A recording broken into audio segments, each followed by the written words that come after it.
at Folsom, you have these spear points in association with an extinct species of bison. So all of a sudden, you know, your world gets kind of turned upside down, and you have to accept the fact that you have people in here at the end of the last ice age. A true detective story brings us closer to discovering who were the Folsom people. On Albuquerque's very own West Mesa, archaeologist Dr. Bruce Huckle uncovers clues to the people, environment, and even extinct bison of approximately 11,000 years ago. Cabeza De Vaca is one of those rare figures in history who always lives up to his legend or his reputation. His commentaries are really one of the rarest books in the world. On an extraordinary, death-defying journey across the New World, Cabeza De Vaca was one of the first to visit the Southwest. Historian and author Baker Morrow brings the fantastic story of this legendary 16th century explorer to life. We are researching the next generation of infrared cameras to know if a lesion is either cancerous or not. In this month's viewer question, can we non-invasively detect skin cancer? Dr. Sanjay Krishna explains how to save lives by detecting skin cancer in an entirely new way. Each month, we connect with great people and inspired thinking found at the University of New Mexico. Connect is next. In anthropology. Okay. And we're here with Dr. Bruce Huckle, professor in the Department of Anthropology at the University of New Mexico. Dr. Huckle brings us a detective story, or hunter-gatherer paleoecology from the North American Paleo-Indian period. Paint me a picture. 11,000 years ago, the gigantic North American ice sheets melting. It's a time of great change, and the climate has been warming and the glaciers retreating since about 18,000 years ago. And around about 11,000 years ago, there is a really rapid shift back into very cold temperatures. And so this warming is halted for a period of about 1,000 years. And the effects that we would see down here in New Mexico might not have been horribly dramatic, but most likely we would have seen more grass-rich environment. More water for sure. More water for sure, and a lot of these little things that we call playas or dry lakes, they're just out on the West Mesa, would have held water. So it was a time when there were a lot of bison on the landscape, and other typical plains animals, probably pronghorn, and people. So who were these people that were moving into the continent in this area as it was still changing? The folks that were here between around about 10,900 and 10,200 years ago are a group that we call the Folsom. We don't know what they called themselves, of course. They left no written records. But we call them Folsom because their distinctive spear points were first recovered from a site where they had killed a number of bison up by the little tiny town of Folsom, east of Raton. And so these folks were highly nomadic hunter-gatherers who ranged over much of what is today New Mexico and probably southern Colorado, perhaps all the way down south towards Chihuahua. What do you think is important for us to know today about the Folsom people? They were around for probably upwards of 700 years. So their lifestyle, their adaptation, if you will, to this set of environmental conditions was one that was very successful. You know, today we talk about sustainable lifestyles, and this was probably a good example of a lifestyle that was quite sustainable, provided that you were willing to move frequently, cover a lot of ground. You're probably not, you know, ever occupying what we would consider to be a permanent village, but just camp after camp after camp. The other thing that's interesting about them is that they made some of the most stunning spear points that we see in all of North American prehistory. They're often out of very beautiful stone. They're most of the time very beautifully worked, what we would perhaps interpret as aesthetics, where they are going after raw materials that are among the most colorful, the ones that are perhaps most striking. And it may be just an expression of what they saw as beauty. It may be an expression of respect for the animals that they're hunting. As a member of a small, highly nomadic group, you have to depend a lot on your relations for when times get tough, or maybe just when, the once or twice a year when all of the small groups that have been operating independently for most of the year come together. That would be a time when you could build and cement relations with other small groups, and that might include the trading of raw material, exchange of mates, building those kinds of social and to a degree economic ties that would help you be a successful hunter-gatherer. Probably better to have a more artistic, beautiful arrowhead to trade with if that was among the things you traded. Exactly. I think it would probably be a little more desirable to have you as a trading partner if you have something that has that kind of impact. Tell me a little bit about the first Folsom discovery. You said that was actually northeast? Yeah, it's far northeastern New Mexico. The little town of Folsom, in 1908, there was a catastrophic flood that created a huge runoff event. And an African-American cowboy by the name of George McJunkin was out riding his horse. And McJunkin had grown up in Texas, and he knew what bison and bison bones looked like. And sticking out of one of these arroyos, off just a little bit to the west of Folsom, was this whole array of bones. And he pulled some of them out, showed them around, and in his estimation, they were bison bones. And in addition to finding these bones, they also got some skulls. And the skulls were those of what was agreed to be an extinct species of bison called Bison antiquus. And at that point in time, well before radiocarbon dating, but it was generally agreed that that was a Pleistocene age species, and it was probably extinct by around 10,000 years ago. In excavating this, they started finding these beautiful little spear points, which became known as Folsom Points. The site itself is of critical importance across all of North American archaeology, because prior to that time there was a huge debate about how long people had been here. And a lot of the prevailing opinion was that people had not gotten into the New World much before maybe 6,000 years ago. And yet here at Folsom, you have these spear points in association with an extinct species of bison. So all of a sudden, your world gets kind of turned upside down, and you have to accept the fact that you have people in here at the end of the last ice age, at the end of the Pleistocene. So you find an artifact. How do you identify it as being of the Folsom period? The most distinctive thing are the spear points. They're called fluted points in the sense that on both sides they have one large flake that is struck at the base and driven up towards the tip. And it creates this groove. Wow. Fluting shows up nowhere else in the world but in North America. Oh, and it has its origins with a group that we call Clovis, and they are probably the ancestors of Folsom. Folsom folks take and refine this fluting technique to the degree that virtually the entire surface is the scar from that flute. It really is so an they're art very form. distinctive. Yeah. They're very distinctive, very demanding to make, and we only see those points from sites of the Folsom culture, which, as I said, just dates to this narrow time period. A slice of time, yeah. And after that, it's gone. We don't see it again. Talk to me a little bit about the recent discoveries, some things that are different from what we already knew about the Folsom. That guarantees that future archaeologists will have employment and things Always to good. do. Exactly. We have a lot of questions about exactly who these people were, how they went about making a living, and where they went, where within North America they occur. We found Folsom Points from southern Canada all the way down into northern Mexico, and from essentially the Rockies eastward as far east as southwestern Iowa.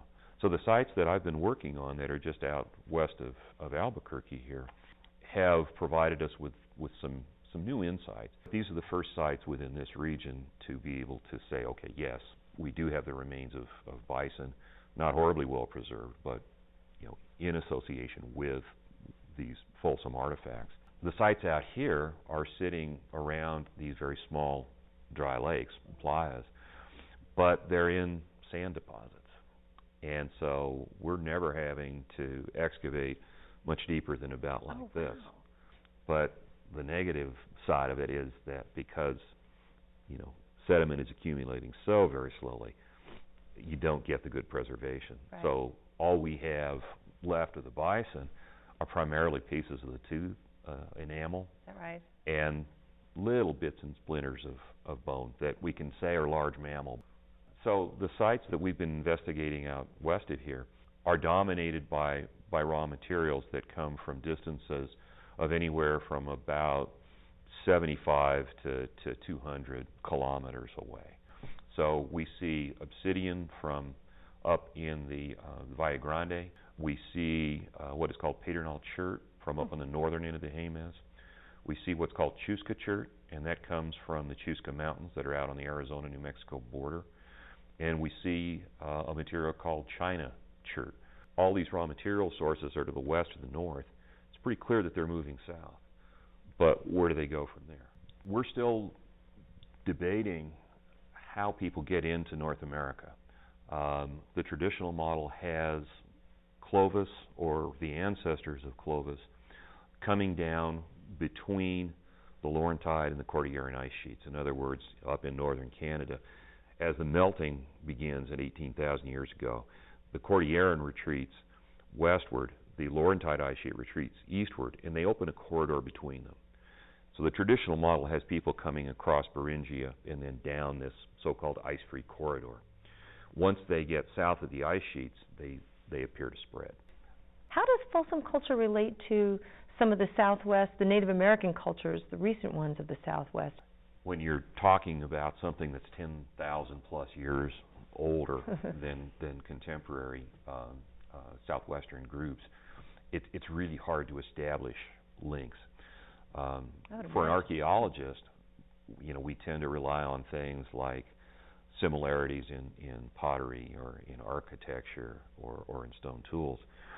Well, with Folsom, you have no pottery, you have no architecture. You have stone tools, but they're stone tools that are designed for an entirely different lifestyle and set of weapons. So it's really hard to say, there's this clear line. Right. Having said that, we suspect that there is at least every good chance that Folsom folks have descendants in our contemporary cultures in the Southwest. It may be just a very, very small sort of input, but if you look at it from the perspective of Native Americans, a lot of their traditional stories talk about how things were in times past before they reached the areas where they live today. And some of these groups talk about a lifestyle where they're subsisting on wild game, wild plants, and always moving. What do you think we would have to discover to really, really know who the Folsom people were? One of the things that would be great would be to be able to find sites that have just superb preservation. A Folsom occupation in a dry cave. These people could have been superb hide workers, hide painters. So we really don't know what these people looked like. So no DNA evidence? No DNA evidence that we can bring to bear from Folsom. I really would like to see what the people looked like, because ultimately it's the people and their behavior that we're interested in as anthropologists. Well, maybe there's another Mr. McJunkin out there ready to make a find, and he's riding a horseback or doing some digging, and maybe we'll find that really preserved site that'll offer some more clues. But in the meantime, it is a great mystery, and I thank you for sharing it today. My pleasure, Augusta. Thanks for having me. You bet. Is something else and real people something else, but that's not really the case, or shouldn't be. Exactly. Well, we are here today with author Baker Morrow, who translated into English the 500-year-old accounts of the explorer Alvar Núñez Cabeza De Vaca in his book, The South American Expeditions, 1540 to 1545. Why is it important in the 21st century now to know about this 16th century explorer, Cabeza De Vaca? You know, Augusta, when the Spaniards first came to the Western Hemisphere 500 years ago, they began a revolution in world thinking. They made it possible for all of us to believe that the world was round. They changed the perceptions of medieval Europe in regard to the actual nature of the world. What three words come to mind when you think about Cabeza de Vaca? Fortitude, persistence, and stamina. Cabeza de Vaca is one of those rare figures in history who always lives up to his legend or his reputation. He is the most indefatigable figure I've ever heard about in world history. He was the first European to walk across North America, and he was the first Spaniard to play important roles in North America and in South America at the same time during the 1500s. Cabeza de Vaca was the treasurer of the Narvaez expedition to Florida in the 1520s. The expedition had, by some accounts, 300 members, and Cabeza de Vaca and his three companions were the only survivors. Phenomenally tough people. They lost all their clothes. They walked along naked for much of their journey, and they walked across the Sierra Madre, both the eastern Sierra Madre, the western Sierra Madre, the entire Gulf Coast of the American South, including the whole coast of Texas, and of course they began their journey in Florida. So it was quite a trip. What do you think made the guy tick? Most people don't think of conquistadors as having a family business, but in the case of Cabeza de Vaca, it actually was his family business. His grandfather was a gentleman named Pedro de Vera, and he was the conqueror of Grand Canary Island in the 1470s.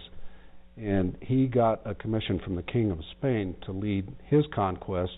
And the interesting part of that story, Augusta, is that he had to finance his entire expedition himself. He had to furnish the ships and the men and all of their equipment. And to do so, he borrowed money from Moorish bankers, and to secure the loan, he had to give both of his sons over to his bankers as hostages. Oh my gosh! So we can actually say he hawked his boys to become the conqueror of Gran Canary Island.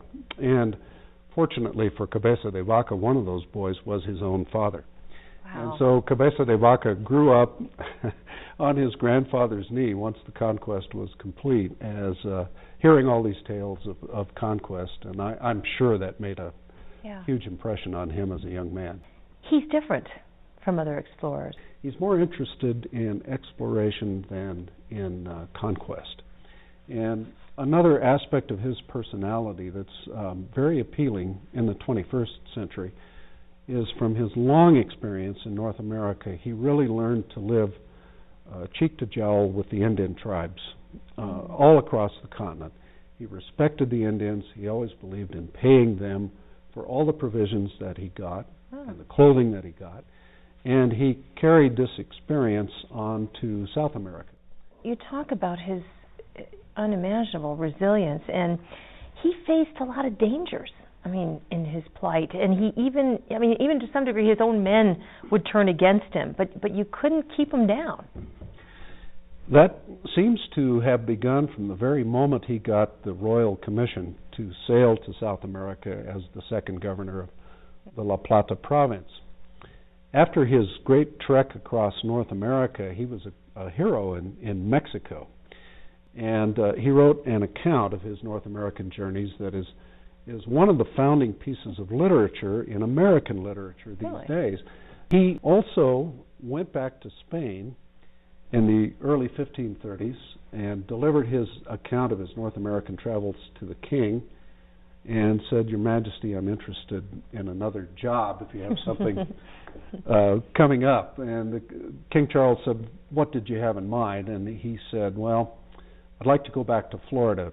Your first commissioner there, the Adelantado Narvaez, is now dead, and I'd like to take his place."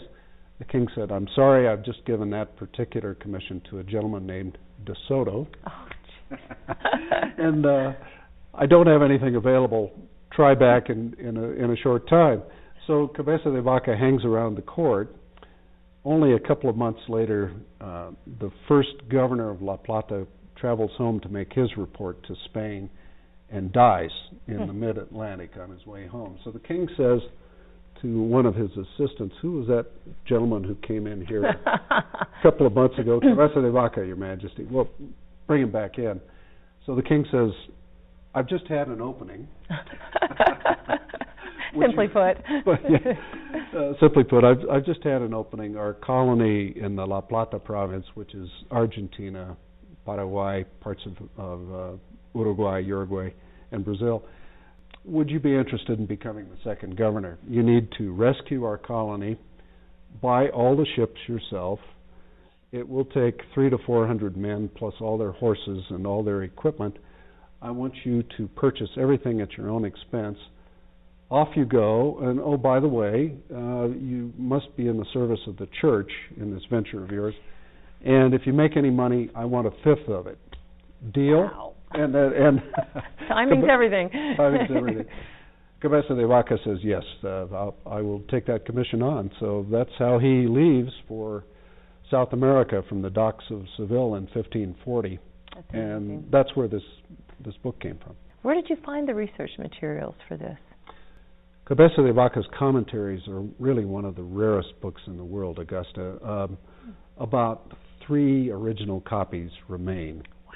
So I went about trying to get an original of the 1555 expedition, and I found a very good one that was published in 1906. It's the Serrano y Sanz edition of Cabeza de Vaca's writings.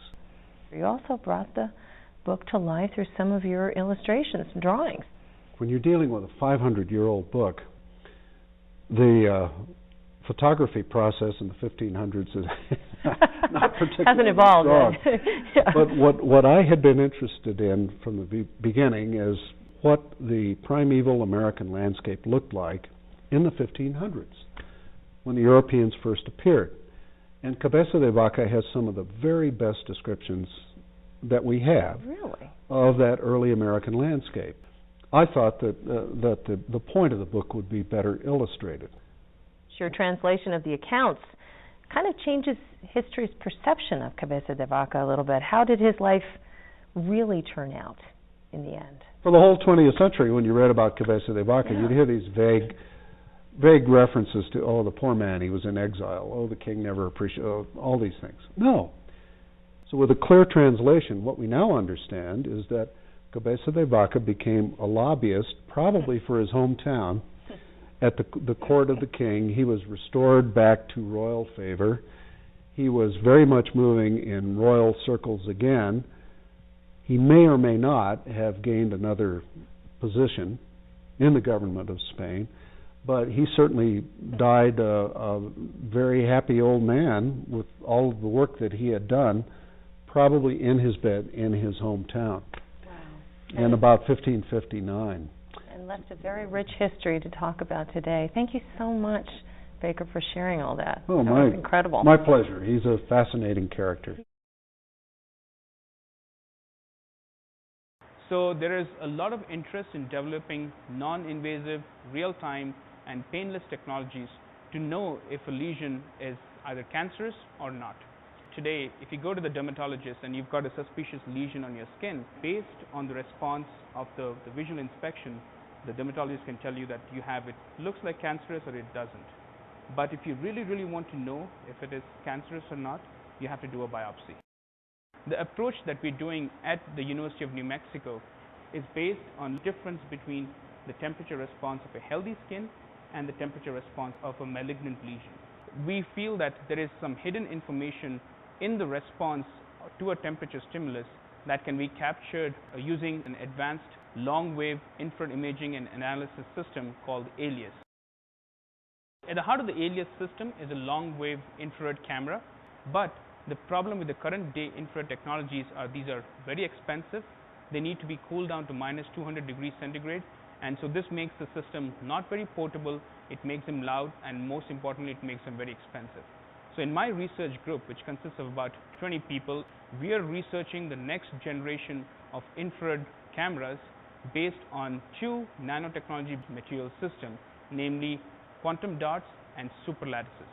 And these sensors are then placed into an imaging system which is used to capture a temperature change. We're right now in the phase of doing clinical trials, so it probably needs about 3 to 4 years to validate the technology, test the system, and eventually get this into the hand of a dermatologist. The beauty of working on this cutting edge technology is you not only get to do all the fun stuff which is involved with the research, but then you get to train the next generation of graduate students. You have trained the sharpest minds who can either make the next invention, make the next discovery, or take a product into the real world and make a difference in people's lives.